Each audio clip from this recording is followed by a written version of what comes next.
My name is Angelina. I am 26 years old. When I say that now, my voice is steady. But it was not always steady. I lost something I never knew how to name. A dream, a hope, a version of love I had been quietly building inside my heart for years. I did not understand what I had lost until much later.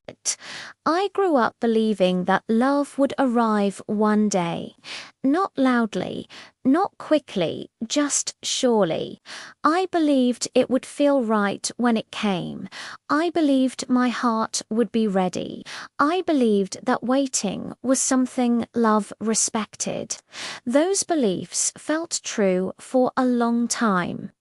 I was 20 when I first thought love had found me. His name was Daniel. He was quiet and gentle, and he smiled with his eyes. We met at work.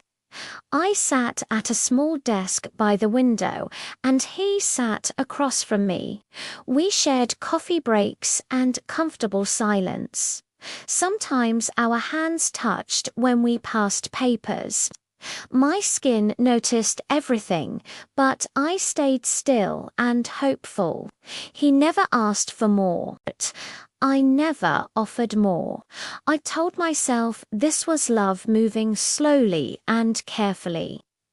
At night, I lay in bed and imagined a future. I imagined a first kiss that meant something. I imagined patience.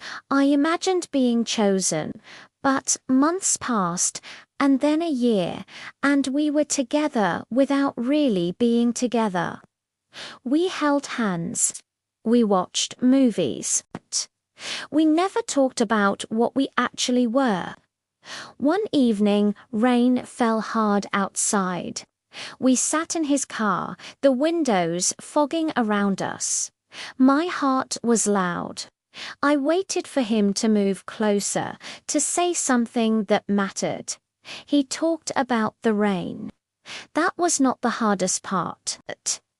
The hardest part was my own silence. I did not ask the questions I needed to ask. I was too afraid to break something fragile. I did not see that it was already broken. When Daniel left, he left kindly. He said I was good. He said I was special. He said he had met someone else. He said it gently, and I smiled and wished him well. I went home alone and cried without making a sound. After Daniel, I began to feel small, like I was standing behind a glass wall, watching love happen on the other side without being able to reach it. People around me moved forward. They fell in love, made mistakes, laughed about them, and grew. I listened to their stories and stayed quiet. Someone once asked me why I waited. I said I was careful. That was true, but it was not the whole truth. The deeper truth was this. I was waiting to be chosen without having to ask. I was waiting to be wanted without risking anything. I was waiting for love to arrive perfect and painless. At 24, I met Samuel. He was warm. He laughed easily. He looked at me like I genuinely mattered. We talked every day and shared lunches and stories. He asked questions and actually listened to my answers. One evening, he held my hand a little longer than he needed to, and something inside me woke up. My breath changed. I felt real and present in a way I had forgotten was possible.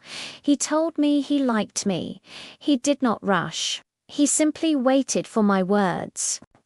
That scared me more than silence ever had. So I told him the truth. I told him I was still a virgin. The words felt heavy as I said them. I waited for surprise, for judgment, for him to pull away. Instead, he was quiet for a moment, and then he nodded. He said thank you for trusting him. Nothing more than that. I walked home that night feeling both light and afraid, because I had spoken a truth out loud and the world had not fallen apart. Weeks passed and we grew closer. We kissed, and it was gentle and real, and my heart learned a new rhythm. One quiet evening, sitting beside him, something shifted inside me. Not because I was finally ready, but because I understood, for the first time, that I was allowed to choose. I was allowed to say yes, and I was equally allowed to say not yet.